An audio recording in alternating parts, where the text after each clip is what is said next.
permitido, Señor, y proveído el dinero necesario y la fuerza y la voluntad, Padre, para poder estar aquí para hacer un mejor trabajo. Le pedimos que pueda bendecir a cada uno de los hermanos, Señor, que están aquí, los que nos están escuchando a través de la web, que nos ayude para que cada día y cada instante, Señor, podamos poner todo en sus manos de amor para que usted lo vaya llevando conforme sea su voluntad. Ahora que vamos a esta escuela sabática, permita que abran nuestras mentes, Señor, y ayúdenos para que podamos entender, Señor, lo que usted nos quiere decir en esta mañana. Todo esto lo pedimos en el bendito nombre de su Hijo amado, Cristo Jesús, con el perdón de nuestros pecados. Amén.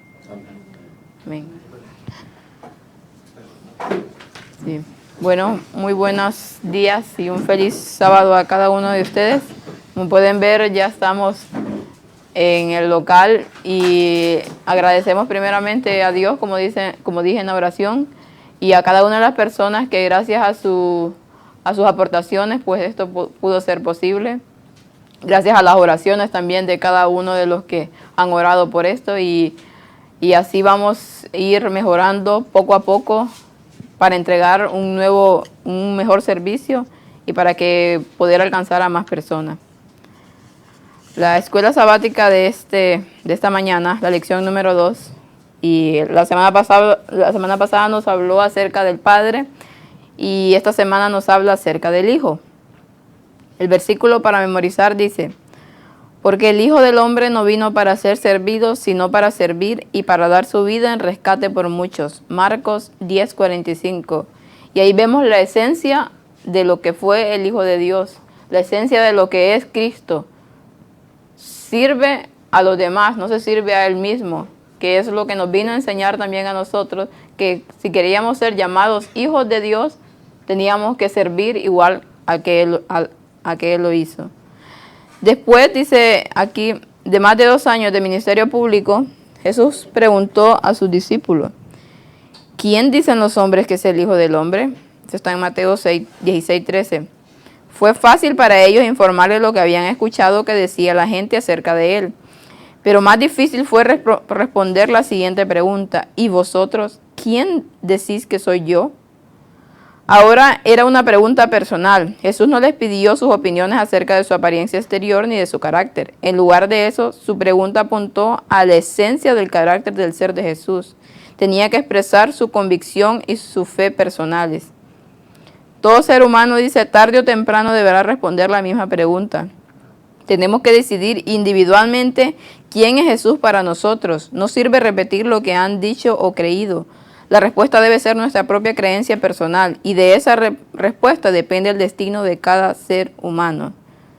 Cuando nosotros vamos conociendo a Jesús a través de su palabra, podemos decir realmente quién fue. Así como en ese momento los discípulos, Él les hizo esa pregunta a los discípulos, habían escuchado muchas cosas, tenían tantas ideas en la cabeza, pero Jesús fue a lo que ellos pensaban, a lo que ellos habían visto acerca de Él.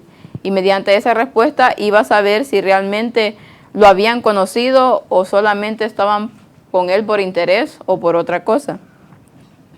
Esta semana trataremos de encontrar, dice, la respuesta basándonos en lo que Jesús mismo dijo e hizo. Nuestro objetivo es llegar por fe a la misma respuesta que Pedro. Tú eres el Cristo, Hijo del Dios viviente.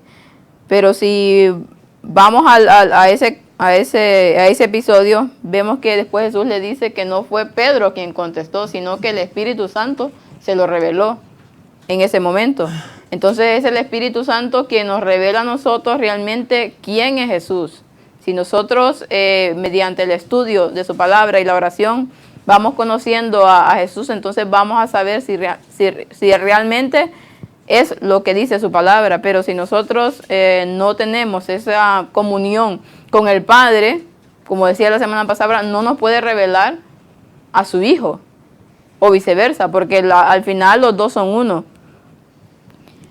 En la lección del domingo tenemos el Hijo del Hombre. Este título, el Hijo del Hombre, era el nombre favorito que Jesús se daba a sí mismo. Según los evangelios, Él se refirió a sí mismo como Hijo del Hombre más de 80 veces.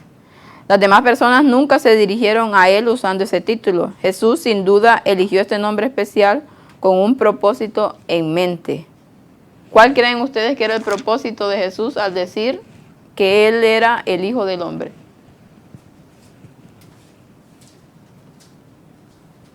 ¿Alguien que quiera opinar?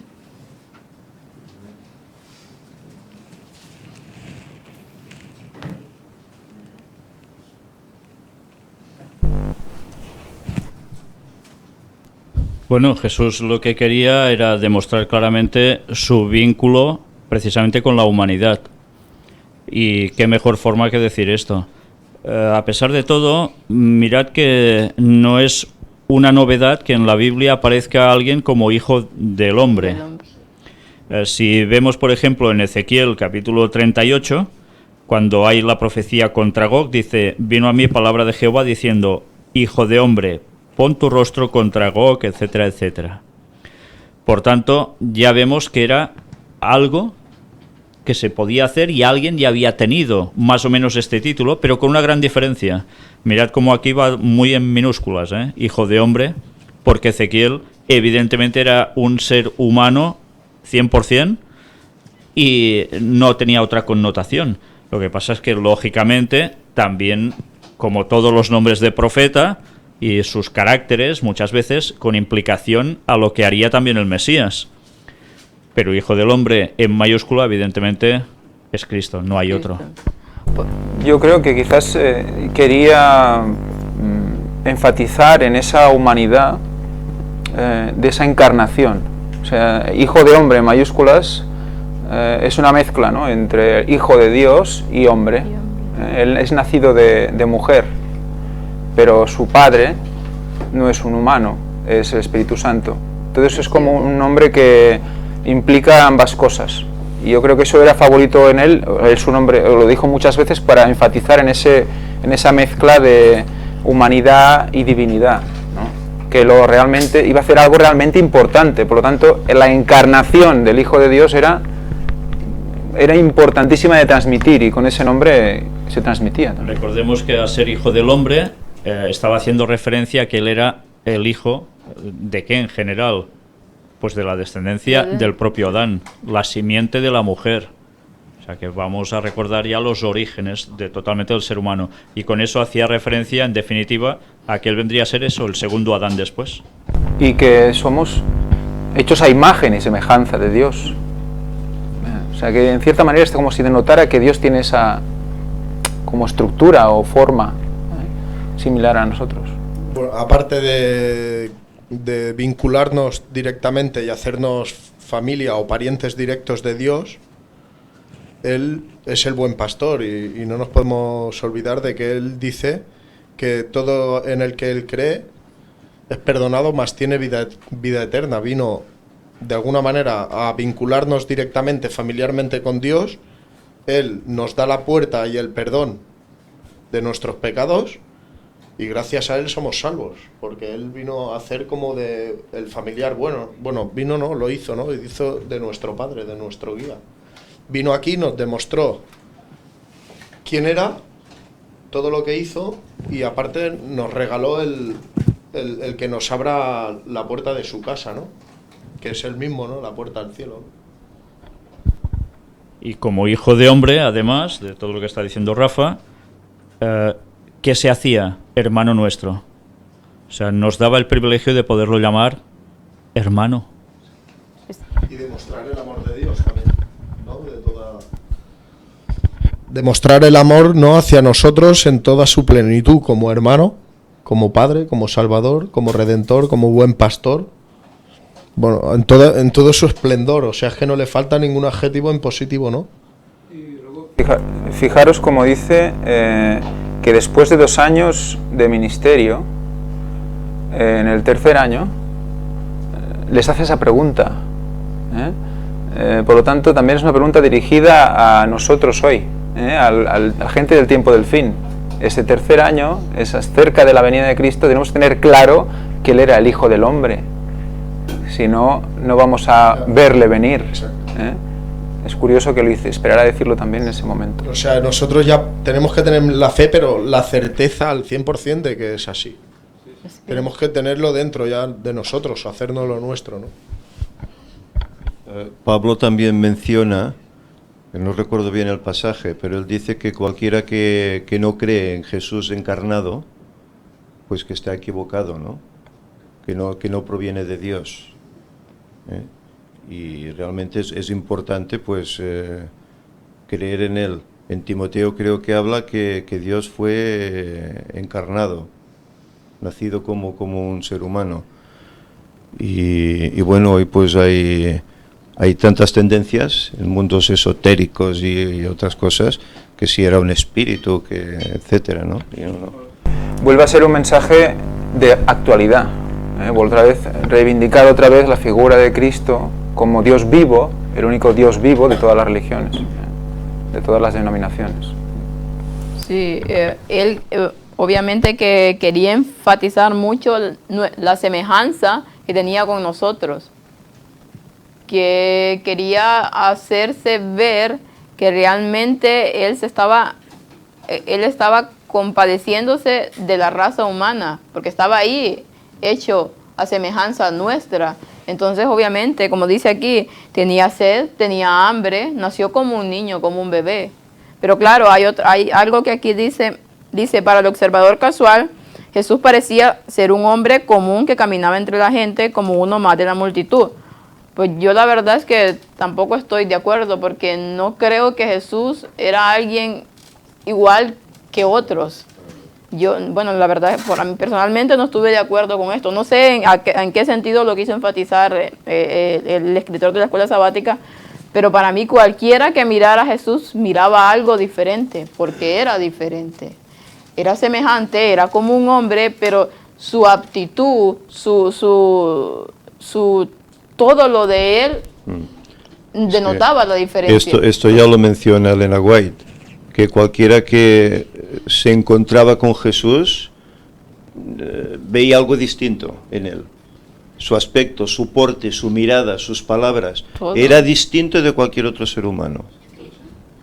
Porque tenía buena parte de que era el Hijo de Dios, tenía una relación tan estrecha con su Padre, que la gloria de su Padre emanaba de él también. Entonces, para cualquiera que lo quisiera ver o que se encontrara con él, debía de notar eso, debía de notar algo diferente. Pero más adelante dice, la gente lo trató como uno de ellos, se rieron de él, lo criticaron, se burlaron de él, lo ridiculizaron.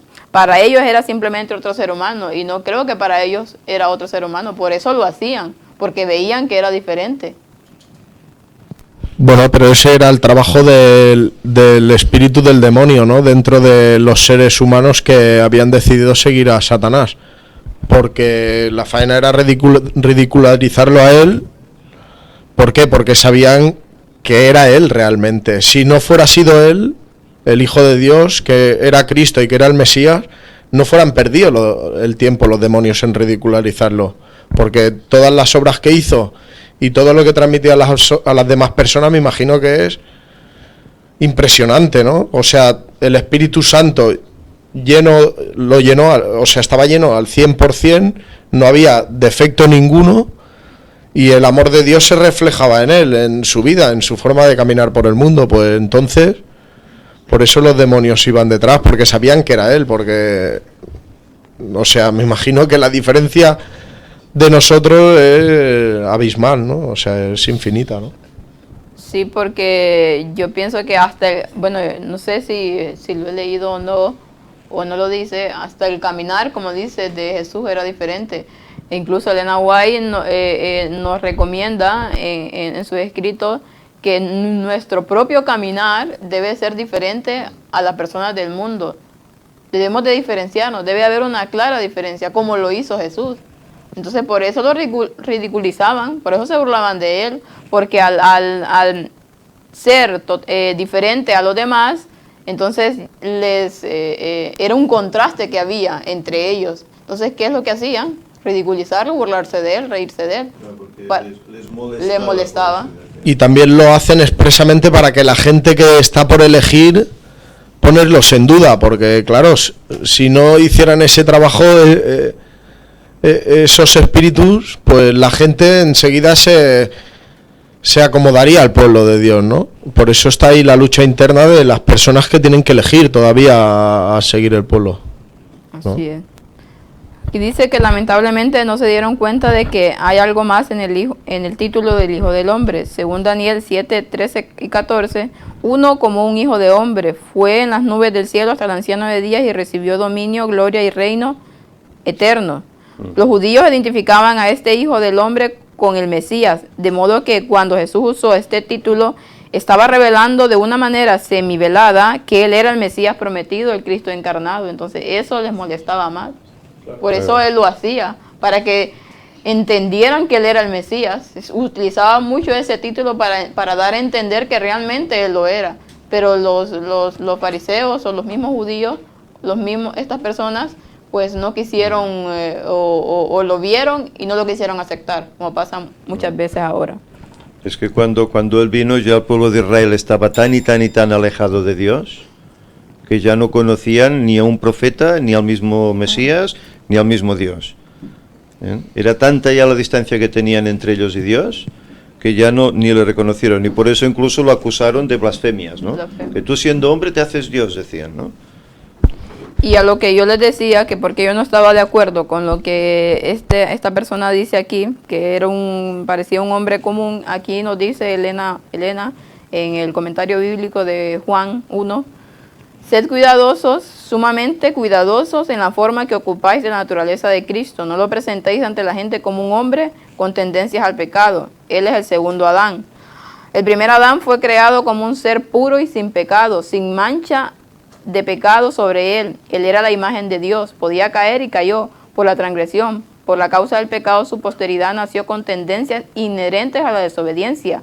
Pero Jesucristo era el unigénito de Dios, tomó sobre sí la naturaleza humana y fue tentado en todo sentido como es tentada la naturaleza humana. Podía haber pecado, podría haber caído, pero en ningún momento hubo tendencia alguna al mal. Fue asediado por las tentaciones en el desierto como lo fue Adán por las tentaciones en el Edén.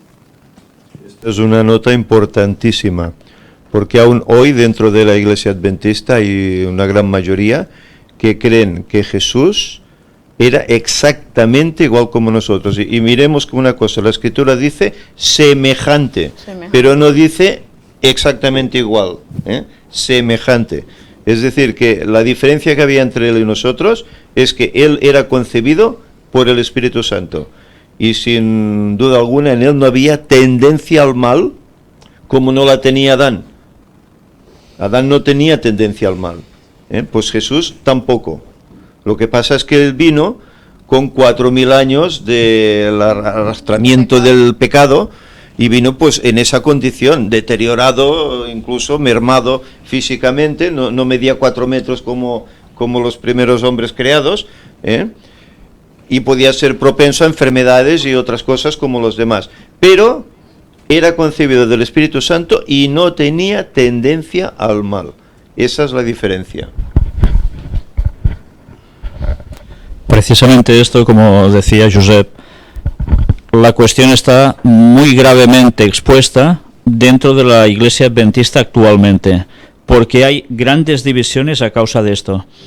Hubo una gran división con el tema del Espíritu Santo. Y hay otra gran división desde hace también unos cuantos años, y con pastores de un reconocimiento especial, bueno, mediáticos también por internet, etcétera, etcétera, que dicen cosas geniales, buenísimas, con un mensaje divino total, pero después también te añaden esta distorsión del mensaje. Lo curioso es que esta cita de Elena White, que acaba de leer Fanny, es tan ultra clara que cuando escuchas la explicación que dan a esta cita, dices, ¿te están tomando el pelo o se lo están autotomando? Porque es increíble cómo se puede llegar a torcer un texto tan claro. Entonces, si estas citas son tan claras y que además, a ver, no hace falta ser muy, bueno, no sé, darle muchas vueltas a la cosa y decir, uy, que esto no puede ser, o es imposible, o es tan claro. No, si es que solo cabe analizar algo. Pongámonos en la situación. Si Jesús es nacido del Espíritu Santo y también de la Virgen María, ¿alguien ha nacido así? Todos hemos nacido de una madre, pero nuestro padre jamás va a ser directamente Dios. sino que el mío era domingo, el de otro se llamará no sé cómo, pero todos hemos nacido así. Por tanto, es imposible que seamos exactamente igual. Luego tenemos lo de Ron Wyatt, los descubrimientos de Ron Wyatt, que es, bueno, yo diría que es una bofetada directamente a cualquiera que diga lo contrario. No porque nadie le tenga que pegar, sino por los hallazgos. Y todo lo de la sangre de Jesús, que denotaba que estaba viva, evidentemente, a ver, ¿a quién de nosotros la sangre, después de tantos años, con todos los procedimientos que le hagan, se pone viva? A nadie. Y si a esto le añades que Satanás no es tonto y está buscando desunir, dividir al pueblo de Dios por donde sea, pues imaginaos, si no es fácil que haya elegido a pastores que dicen cosas muy buenas y otros que ya prácticamente dicen muchas bobadas directamente, para decir también esto como una doctrina que se cambió dentro de la Iglesia Adventista, y esto es una absoluta mentira, porque no pueden demostrarlo, pues ¿qué está haciendo Satanás? Hacer que la Iglesia vaya de mal en peor. Y ahora es esto. Años atrás fue el santuario, otros años atrás fue otra cosa, y seguirá bombardeando todos los cimientos de la doctrina adventista. Lo triste es que esto esté tan claramente expresado y en cambio esté tan claramente rechazado por cada vez más adventistas. Y lo triste es cuando oyes a pastores que dicen esto públicamente y los máximos dirigentes dicen, bueno, es una cuestión que no está muy clara, no podemos presionar en esto. ¿Cómo que no está clara? No está clara si no piensas con lógica, número uno, si no estudias la Biblia, que es el paso esencial, y si no aceptas los escritos de Ellen White como inspirados.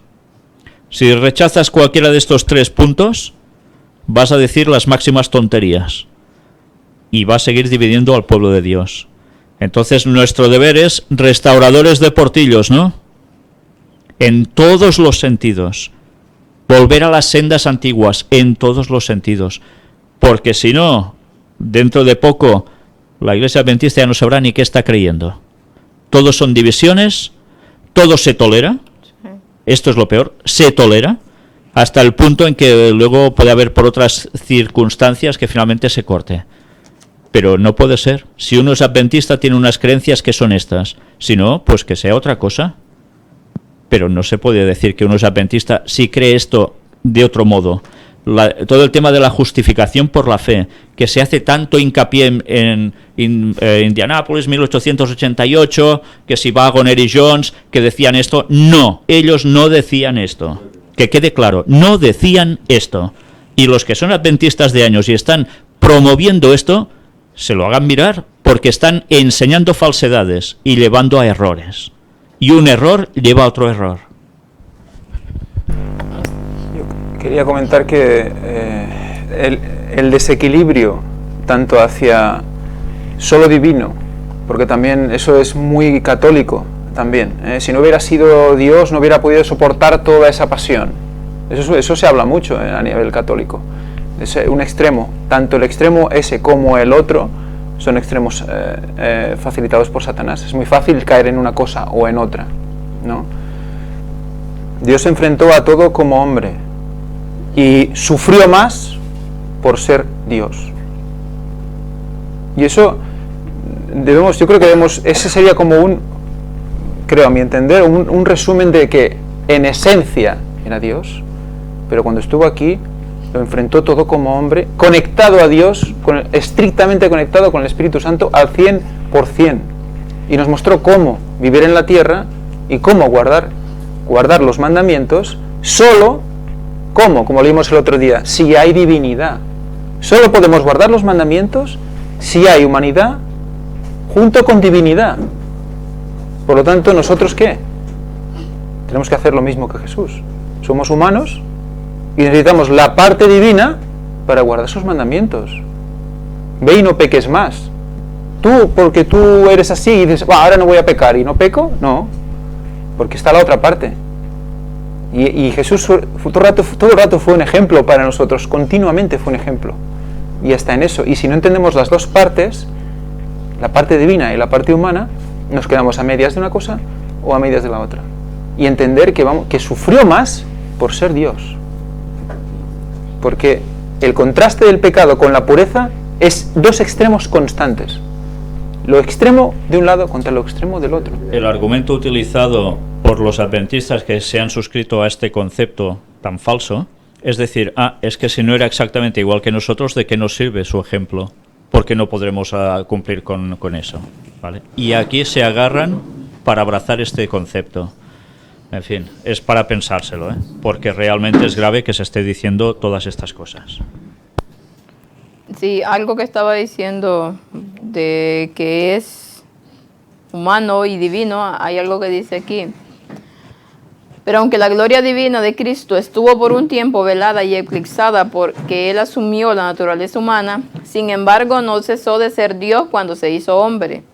Lo humano no tomó el lugar de lo divino, ni lo divino del humano. Este es el misterio de la piedad. Las dos expresiones, humano y divino, están estrechamente e inseparablemente una en Cristo, y sin embargo tenían una individualidad diferente. Aunque Cristo se humilló a sí mismo para hacerse hombre, la deidad aún le pertenecía. Aún era Dios. Pero, ¿qué pasaba? Que su divinidad no la utilizaba para beneficiarse a Él. Todo lo asumió totalmente siendo hombre. Todo lo asumió con esa carga que llevaba en sus hombros.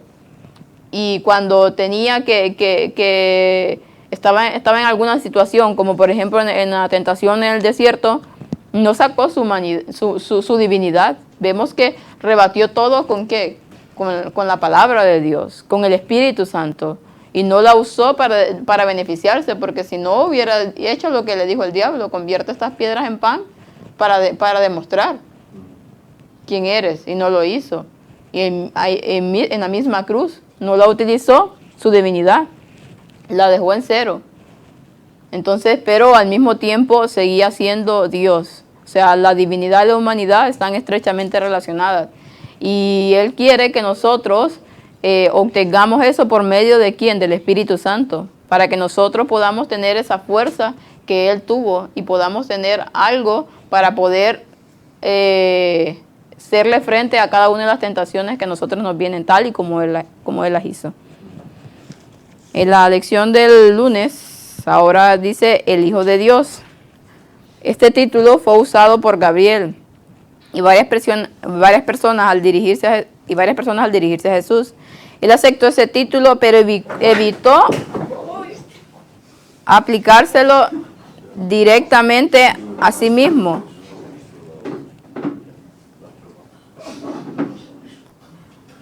Para que no lo apedrearan. Sin embargo, la Biblia revela de diferentes maneras su relación especial con el Padre. El Padre reconoció a Jesús como su Hijo en el bautismo y en la transfiguración. En ese momento fue cuando Él dijo, este es mi Hijo amado, en Él tengo complacencia. Su relación Padre e Hijo es única. Cristo es el único ser en todo el universo que puede gozar de este tipo de relación. Y vemos aquí lo que dice, Cristo es el único ser en todo el universo que puede gozar de ese tipo de relación. Solo Él y el Espíritu Santo son de la misma naturaleza que el Padre. Como creyentes hemos recibido el privilegio de llegar a ser hijos de Dios, pero Jesús siempre fue, es y será el Hijo de Dios. Dice aquí, ¿qué nos revelan los siguientes textos acerca de la perfecta unidad del Padre y el Hijo? Mateo 11, 27, si alguien me lo quiere leer.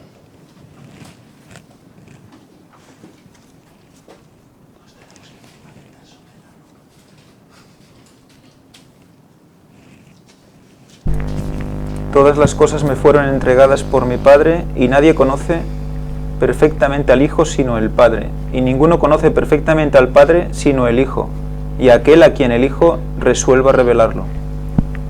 Estamos viendo que si no conocemos a uno, tampoco vamos a conocer al otro.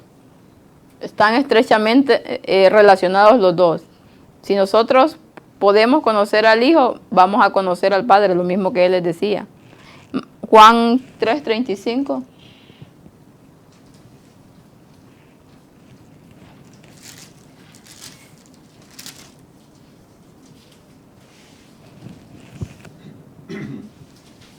El Padre ama al Hijo y todas las cosas ha entregado en su mano.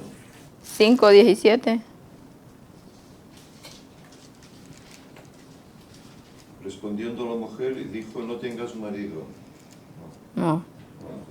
5. Jesús respondió, mi Padre siempre está en su obra y yo Sí. también. Y el 10:30 dice.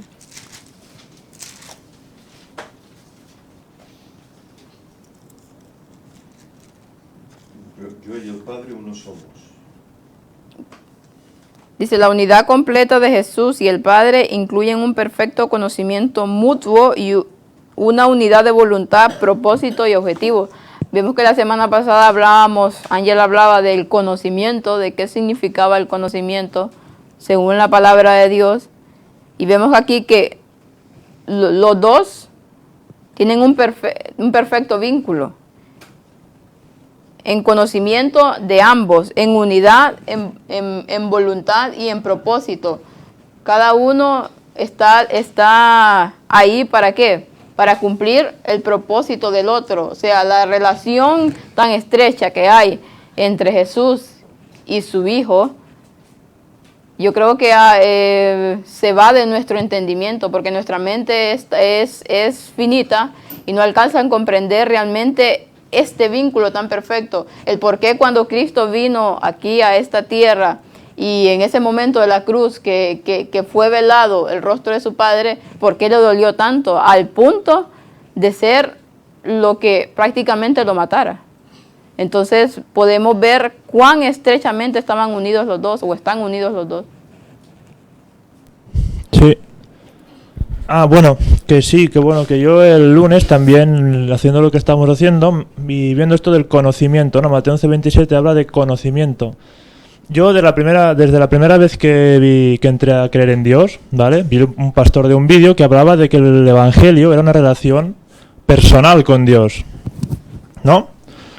Y bueno, llevo muchos años, 4 años ya de creyente, escuchando la palabra conocimiento, y bueno, este año que he conocido a Ángel y a Víctor, me he enterado que existe la concordancia Strong.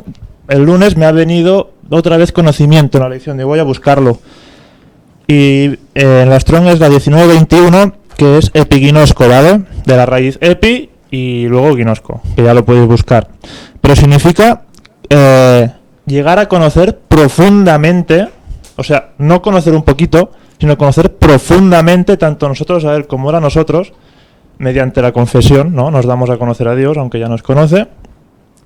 Y dice que por vista, por oído o por ciertos símbolos o gestos. ¿Vale? Que, o sea, conocemos al Señor, Él nos conoce a nosotros mediante la confesión. ¿Y cómo lo conocemos? Por escuchar su palabra y por ciertos símbolos que vienen dados en las profecías. Conocemos al Señor en las profecías, que esta mañana y ayer pues me he puesto a mirar los vídeos de los pastores que yo miraba antes, en los cuales me encontraba perdido, ¿vale? Porque llegó un momento que me encontré solo. Y hablan, bueno, de la prosperidad, del matrimonio, de todo lo bonito de la vida. Pero no hablan de profecías. Me he tragado, desde viernes a hoy, me he tragado como 4 vídeos de 2 horas cada uno, viendo lo que yo miraba hace años, y no se habla de profecías. Y ahora me entero que por qué me sentía tan mal y tan solo, hasta que me encontré a Víctor por segunda vez y he empezado a entender realmente lo que es el Evangelio. Y bueno, que desde que me he bautizado, que estoy, o sea, llegando a conocer unas cosas minuto a minuto, y que me vienen cosas a la cabeza y que el Espíritu Santo habla conmigo y no sé, que gracias a Dios, pero bueno, que me estoy yendo. Que esto, que hay que conocer profundamente a Dios, profundamente. ¿Vale? O sea, dice Elena White que lo que tenemos que hacer es trabajar incansablemente. Nunca conoceremos a Dios profundamente. Por definición, no lo podemos conocer profundamente nunca porque es infinito. O sea, imaginémonos lo que tenemos que trabajar. Eternamente. ¿Vale? O sea, simplemente eso. Tenemos que trabajar para conocerlo. Y trabajar para conocernos y decirle lo que nosotros somos. Confesar, aunque Él ya sabe, llevar esta relación a un punto más allá. Y ya está, eso. Solo recordar que las letras hebreas en sí mismas también son símbolos. O sea que cuando tú hablas con analistas hebreos, judíos, te hablan de la forma de las letras, y como esa forma de las letras también está evocando algo que significa esa misma letra. Por eso el hecho de comparar la letra Yod, como lo comparamos la otra vez, con la propia llaga, no puede ser una tontería. O sea que todo tiene su símbolo también en las propias letras. Y hay algo importante que dijo Wallace, es también ponernos en quién somos nosotros en relación con Jesús.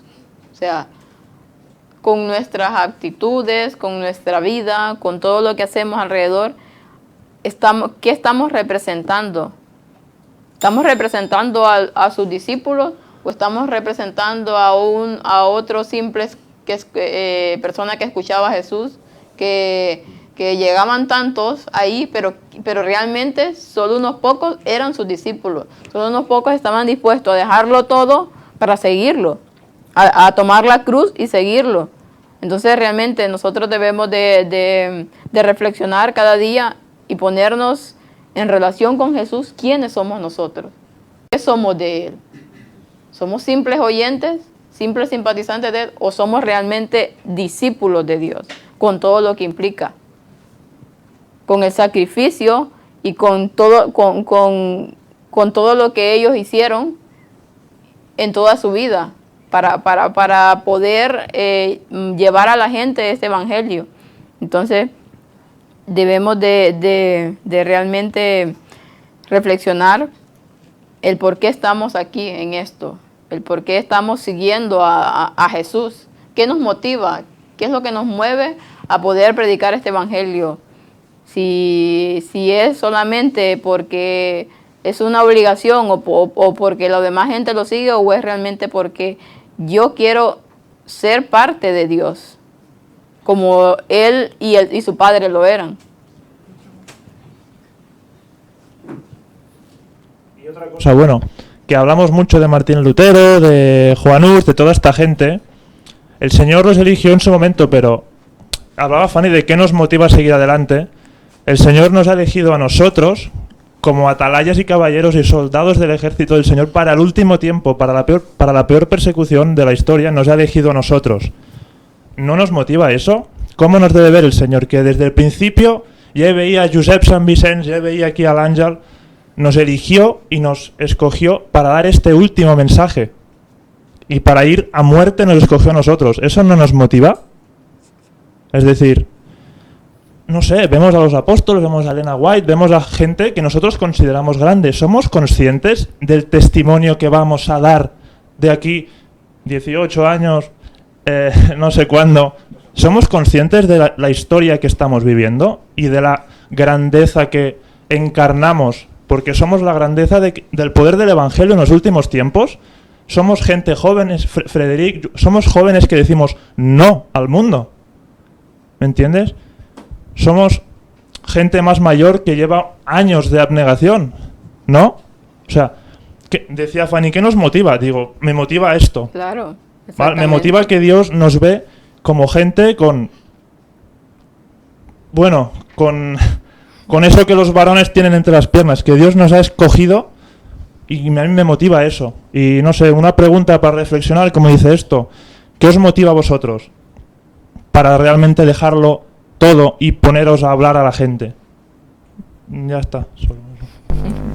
Yo creo que debemos entender que cada uno dice la palabra de Dios, y Elena White también ratifica que todos tenemos un mensaje, todos tenemos un trabajo especial, todos tenemos un don como mínimo, y eso lo tenemos que encarar a través de la verdad presente hacia lo que nos rodea, ¿no? Porque la verdad presente es lo que nos une con el mundo y lo que nos enseña, es como un filtro, un traductor de lo que está pasando a nuestro alrededor, siempre con la clave de Dios en el medio.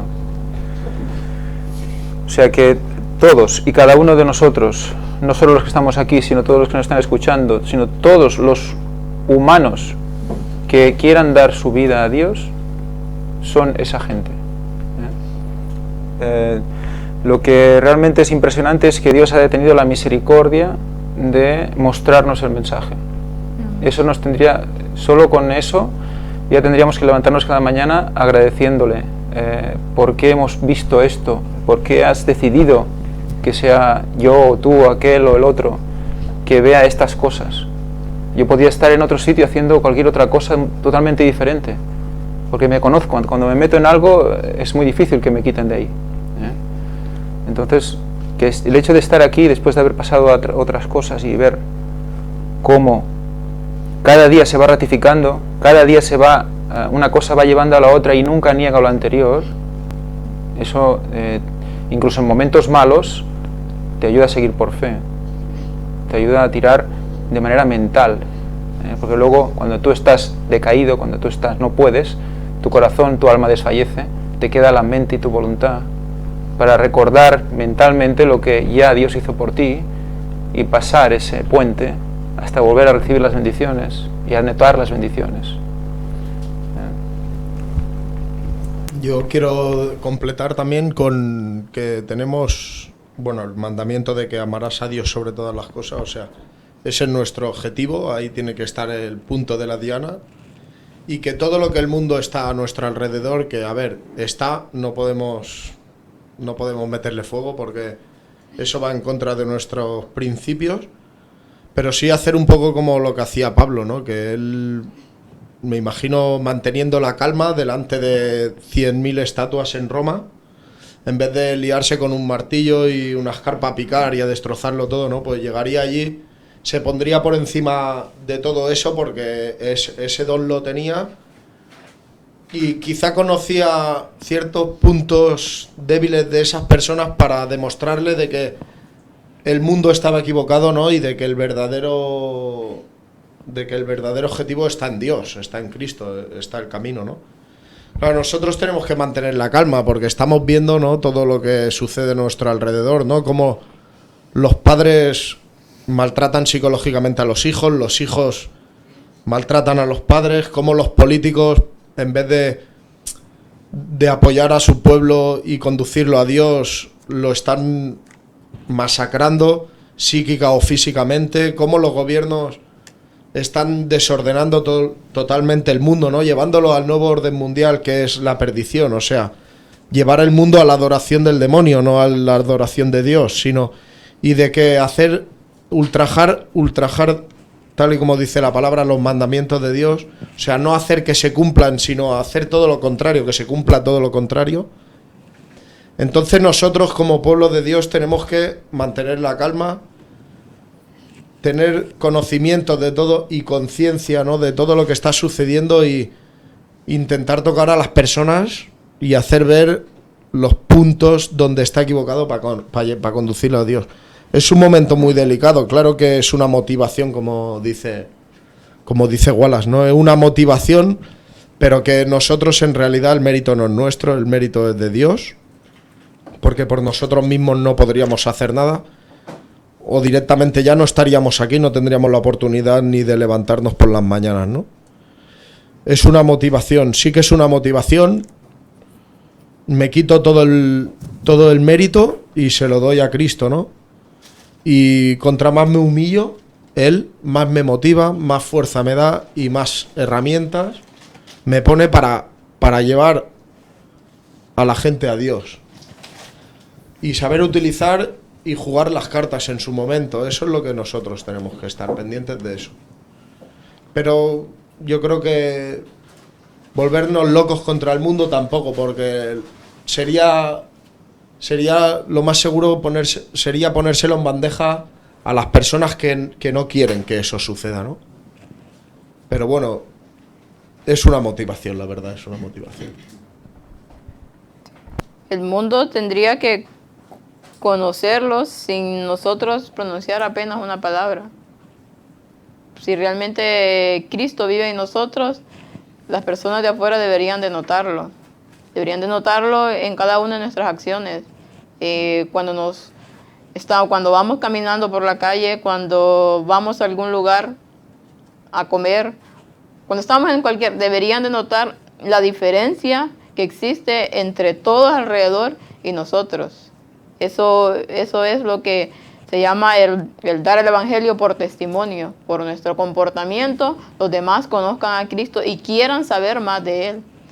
Entonces, realmente no es ir contra contra las personas del mundo, y no, es estar ahí, pero al mismo tiempo que ellos vean esta persona diferente, esta persona es feliz. Imagínense que nosotros cuando vamos por la calle vamos con un rostro endurecido, o amargados, o tristes, y las personas nos ven y entablamos una relación con ella y ven que nosotros somos cristianos.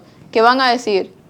Igual que todos. Entonces, ¿cuál es la diferencia? Entonces, siempre debemos de andar con ese gozo y ese ánimo cada día, infundiendo motivación a los demás, dándole alegría con una sonrisa en nuestros rostros, para que los demás puedan ver que realmente Cristo vive en nosotros y que somos felices por ello.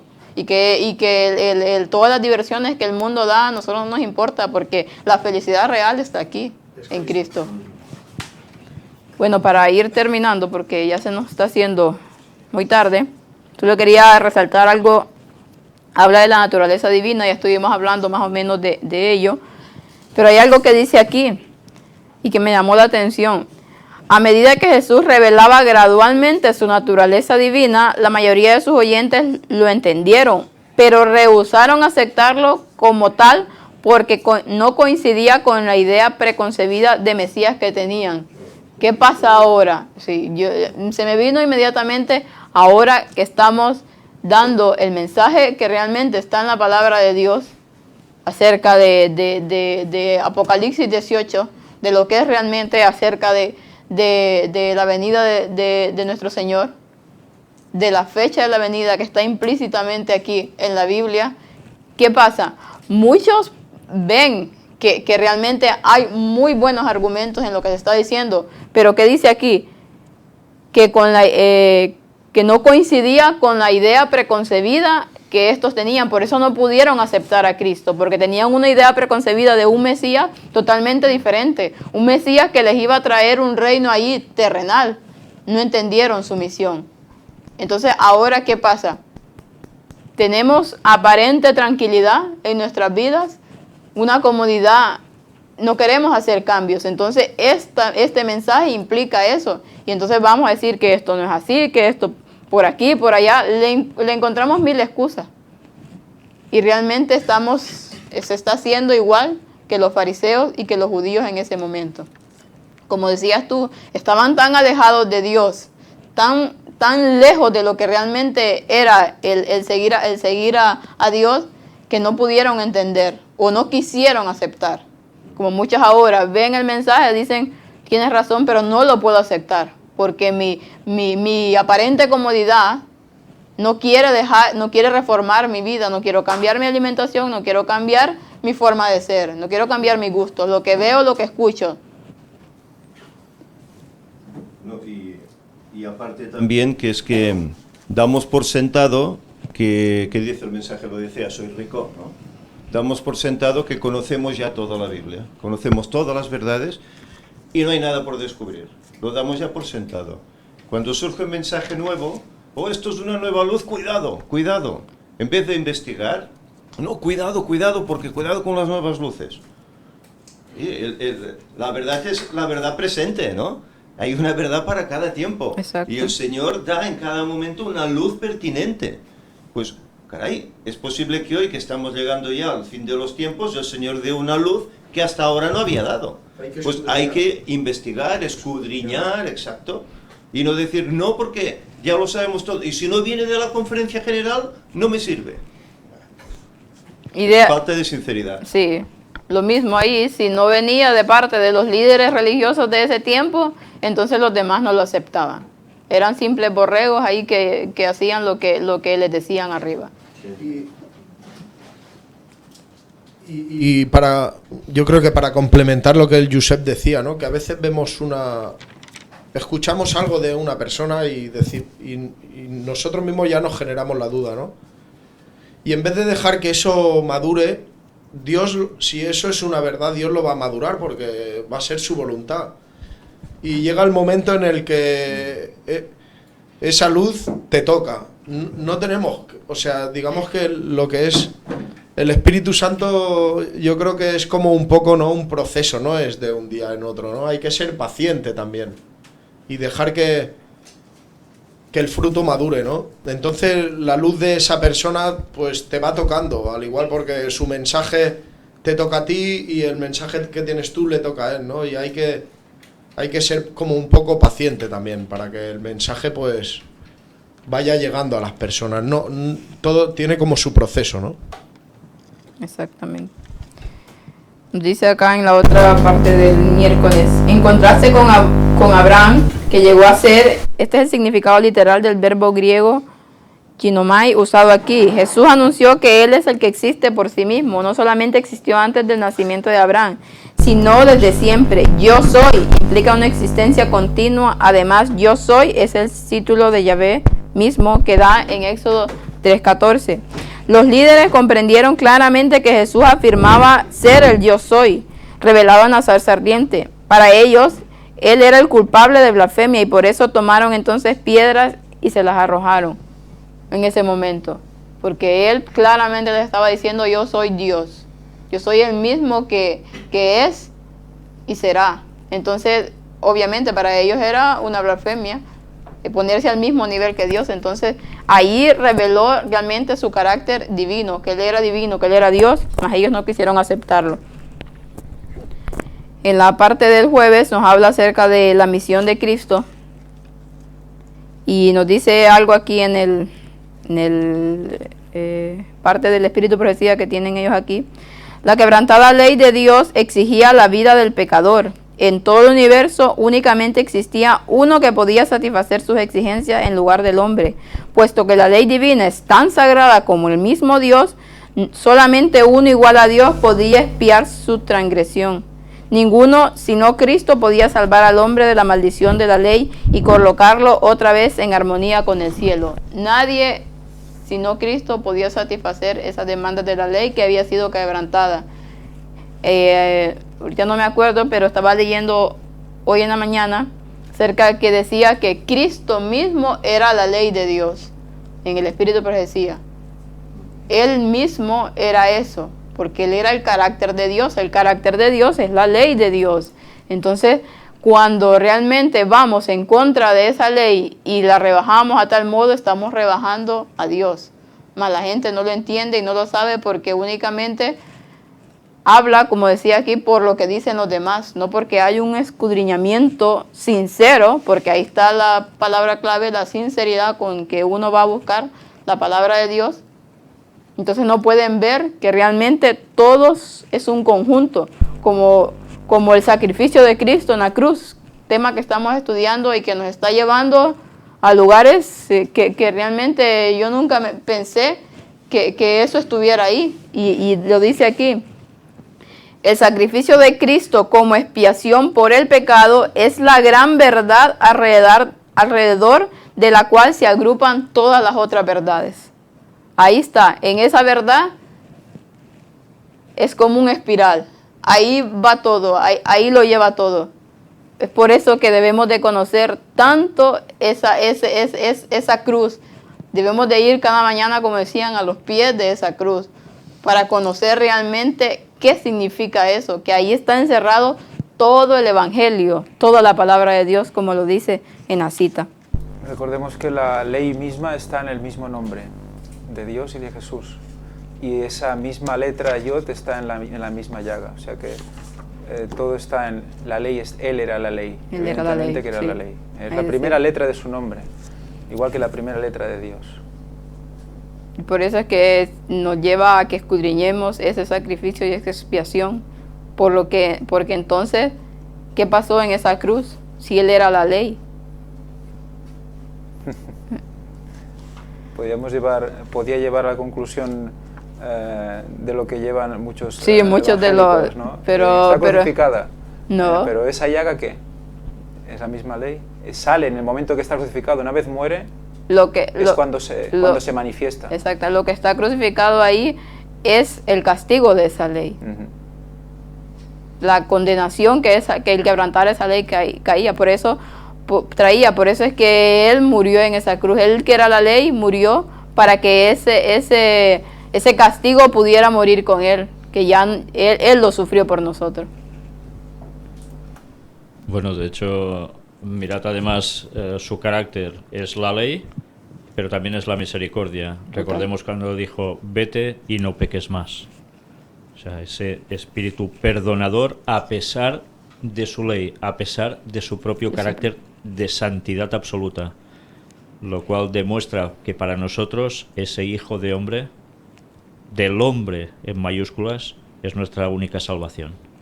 Recordemos la raíz griega de bazo, que es lo que es atravesado en la llaga, también esta misericordia y el amor de Dios, el gran amor.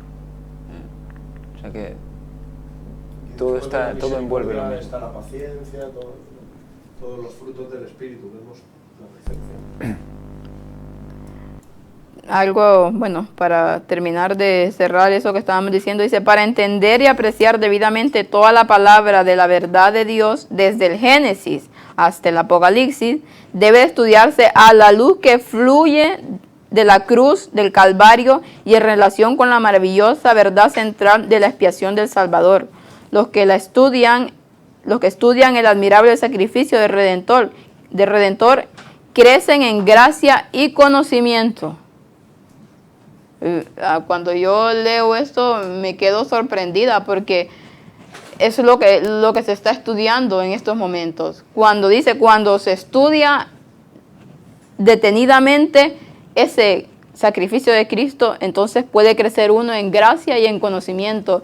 Viene más conocimiento a nuestras vidas y es lo que está pasando. No porque nosotros seamos alguien extraordinario, sino porque hay una búsqueda en nuestros corazones de querer saber más, de que a pesar de nuestras propias debilidades, queremos conocer realmente a Cristo y queremos llevárselo a las demás personas. En la parte del viernes... Perdona, por eso Ellen White dice que cada día debemos dedicar, no sé si decía, una hora. Una hora. Pero expresamente por ese tema también. Por ese tema. Especialmente a ese tema. La cruz. Ir meditando en ese tema, en por qué murió, para qué murió. O sea que tiene que dar para mucho. Tiene que dar para mucho especialmente. Hay muchas horas en la vida de un hombre. Sí. Sí, dice que ahí se encierran todas las demás verdades. ¿Y qué dice Ellen White cuando descubre lo de Habacuc 3:4? La llaga es el escondedero de su poder, lo que también dice aquí, que es cuando crecemos en gracia y en conocimiento. Pues todo lo encierra y al ver y al conocer lo que se está estudiando aquí, para mí no hace más que confirmar cada día que todo esto viene del Espíritu Santo. No puede ser otro. ¿Quién? Porque ningún humano puede realmente llegar a estas conclusiones que se está llegando. Solamente con el poder del Espíritu Santo es que nosotros podemos entender y dar a conocer su palabra. Para terminar, voy a leer la cita que aparece en la parte del viernes. Al paso que la palabra de Dios habla de la humanidad de Cristo cuando estuvo en la tierra, también habla decididamente de su preexistencia. El Verbo existía como un ser divino, como el eterno Hijo de Dios, en unión y en unidad con su Padre. El mundo fue hecho por Él y sin Él nada de lo que ha sido hecho fue hecho. Si Cristo hizo todas las cosas, existió antes de todas las cosas. Las palabras pronunciadas acerca de esto son tan decisivas que nadie debe quedar en la duda. Cristo era esencialmente Dios y en el sentido más elevado, era con Dios desde toda la eternidad, Dios sobre todo, bendito para siempre. El Señor Jesucristo, el divino Hijo de Dios, existió desde la eternidad como una persona distinta y sin embargo era uno con el Padre. En Cristo hay vida original que no proviene ni deriva de otra. El que tiene al Hijo tiene la vida. La divinidad de Cristo es la garantía de que el creyente tiene la vida eterna. Sin Cristo no tenemos absolutamente nada. Somos simples cadáveres que andan caminando por la calle. Con Cristo tenemos la vida, porque Él es la vida. Por eso nos quiere dar esa vida eterna al final. Pero únicamente la podemos obtener si realmente nosotros nos dedicamos a estudiar su vida, para que veamos realmente qué significado tiene la vida de Cristo en cada una de las palabras de su palabra. Entonces debemos de cada día tratar de conocerlo más, escudriñar más acerca de su sacrificio, Porque si dice aquí que Él era uno con Dios en la eternidad y que existió desde siempre, era eterno, era Dios, era Rey, ¿por qué entonces esa muerte en la cruz? ¿Qué encierra eso? Un amor tan grande y tan inmenso por cada uno de nosotros que nosotros aún no podemos comprender. Y ese es el estudio que cada día debemos de hacer. El por qué, si Él era tan grande y eterno y Rey por sobre todas las cosas, el por qué vino a morir por nosotros. Porque nos tiene ese amor que nuestra mente humana creo que no comprenderá nunca, no lo asimilará, porque dice Elena White que seguiremos estudiando este tema de redención por los siglos de los siglos, por toda la eternidad. Amén. No sé si alguien quiere... Bueno, eso el tema del amor que, claro, es que no se puede comprender, y cuando tú te notas en paz con Dios, sale de dentro. Entonces es dado, se da, y tú no entiendes eso, ¿por qué ahora sí y antes no? Pues Dios lo da, te lo da por gracia. Tú evidentemente has tenido que trabajar y has tenido que entender conceptos, y poco a poco vas leyendo, y poco vas trabajando. Tú crees que eso no funciona, crees que eso, bueno, parece que no tira, pero un día te levantas y estás diferente. No sabes por qué. Ves a las otras personas con otra cara, ves que tienes más ganas de ayudarle, como de quererle, y no sabes por qué. Pues esa es la explicación, que no tiene explicación. Exactamente. Y para finalizar, algo que decía Wallace, y después lo complementaste, que nos motiva a seguir adelante, a dar a conocer a Cristo, que nos motiva a seguir con esto. Yo creo que también nos debería motivar ese amor que Dios tiene con nosotros, este sacrificio en la cruz, que como decía, si un día me levanto que estoy desanimada, triste, o que no tengo ganas de hacer absolutamente nada, debo de traer a mi mente eso, el sacrificio tan grande que hizo Cristo por mí, el que me ama tanto, que me ha dado la oportunidad de conocer este evangelio y de poder aceptarlo, porque nada viene de nosotros. Eso debería hacer a que nosotros no pongamos atención a lo que estamos sintiendo en este momento, sino que sigamos adelante por fe, por ese gran amor.